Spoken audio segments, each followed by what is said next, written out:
একটা সময় অক্ষয় কুমার মানেই ছিল সুপারহিট সিনেমা, কিন্তু এখন ঠিক তার উল্টো। একের পর এক ব্যর্থ হচ্ছে তার ছবি, ফলে নিজেকে হারিয়ে খুঁজছেন এই বলিউড খিলাড়ি। আগামী 15 আগস্ট মুক্তি পাচ্ছে অক্ষয় অভিনীত খেল খেল মে সিনেমাটি। এর প্রচারে দিন রাত এক করে ফেলছেন তিনি। এরই অংশ হিসেবে মুম্বাইয়ের হাজি আলী দরগায় গিয়েছিলেন প্রার্থনা করতে।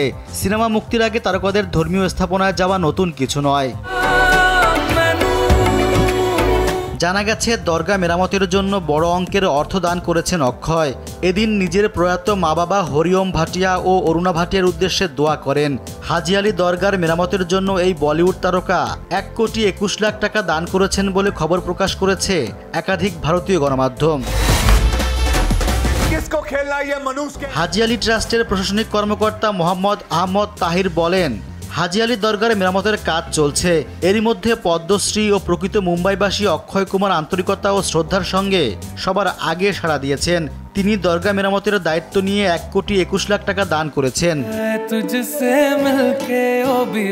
এদিকে অক্ষয়ের দানের খবরকে ঘিরে সামাজিক মাধ্যমে মিশ্র প্রতিক্রিয়া পাওয়া গেছে। কেউ কেউ তার প্রশংসা করছেন, আবার অনেকে এ নিয়ে কটাক্ষ করছেন। কেরালায় ভূমিধসের কবলে পড়া অসহায় মানুষদের দিকে তিনি কেন আর্থিক সহায়তার হাত বাড়িয়ে দেননি তা নিয়ে অনেকেই প্রশ্ন তুলেছেন।